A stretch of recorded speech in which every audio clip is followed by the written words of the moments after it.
Oh, dude. How I wasted an hour and 20 minutes. Well, let's move on. What I'm looking for is I want to see if there's a way to turn the image. It recommended ant2, but what the hell's ant2 do? Hold on, I have to figure that out. Calculates the angle in radians between the x-axis, value between pi, and the y-axis, which follows to determine the correct quadrant. Boy howdy, did I not understand a single thing of what that said. Rotation degrees? Maybe this will do it. This expression is not callable. What are you talking about? If I actually added it into there, maybe it would work.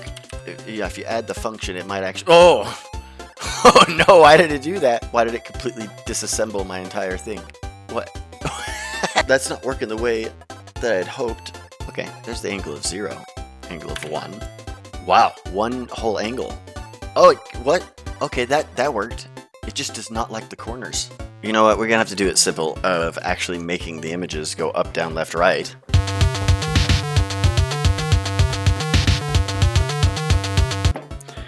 What in the hell is going on here, friends? Oh, yeah, I wasn't using the correct image.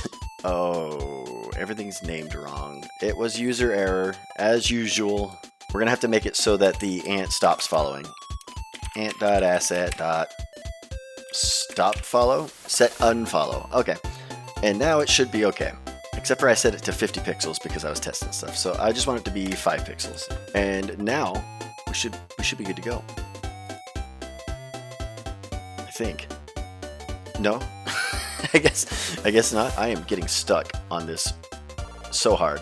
Now I just need it to collect. Let's make a new file. Grab food. Collect food. Lovely. Pseudocode time. I forgot to add damage. We're gonna add some damage right here. Damage is gonna be a number. It's gonna create some problems in our main here because I did this lazily. Nothing too fancy. Let's go back to where I was, which is ant damages. Nope, that's images. We increase the food in the target dot current food minus equal ant damage.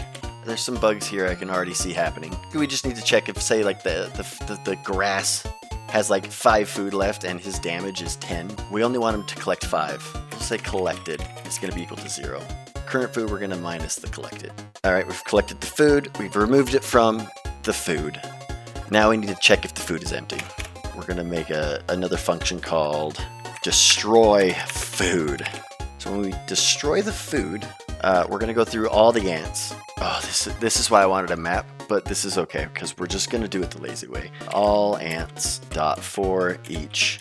For each ant, we're going to get food ID. All food, we have to do a double freaking for loop.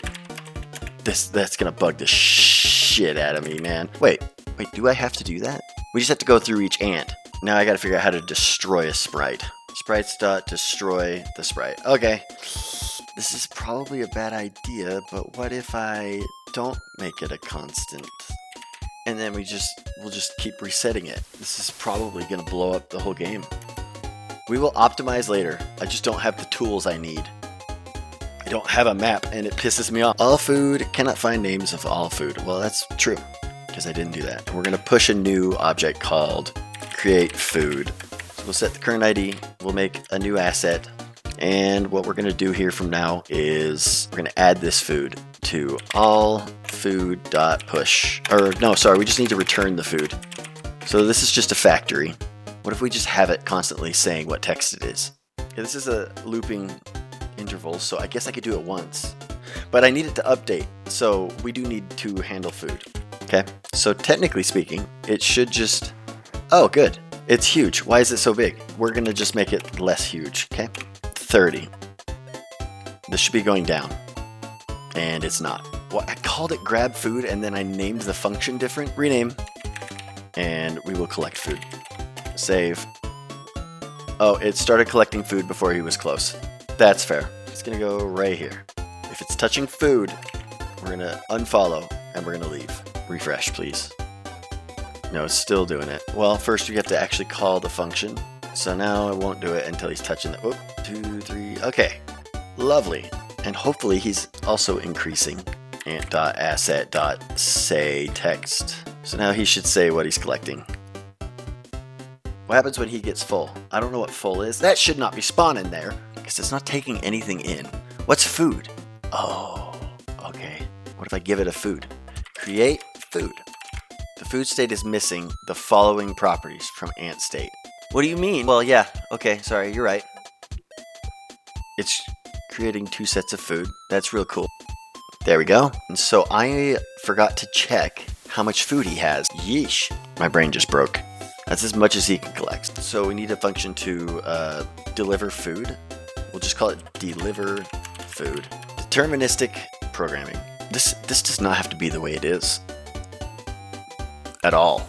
This would have been so much better if this was object-oriented, I think, because I could have just done like something like this.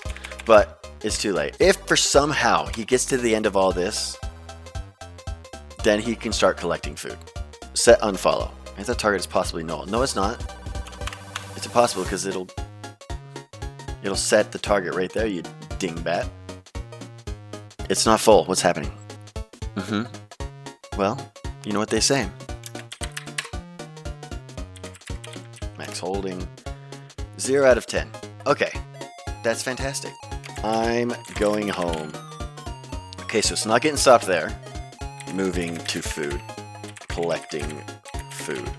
Oh, okay, so it is, something is wrong. Oh. I wonder if it's my is touching food part. Oh, yeah, that's exactly what's going on. Okay, I know what's going on. I wasn't using it as a function. Alright, anyways. Okay, so should move to food, then it's going to collect some food. 6, 7, 8, 9, 10. Okay, and then it stops. Perfect. It should say, I'm going home right now, but it's not. Going home. Perfect. So now I actually have to make it go home. 5, 4, 3, 2, 1. It's going to go home. Beautiful. It is hard to see. Fantastic. We're getting somewhere.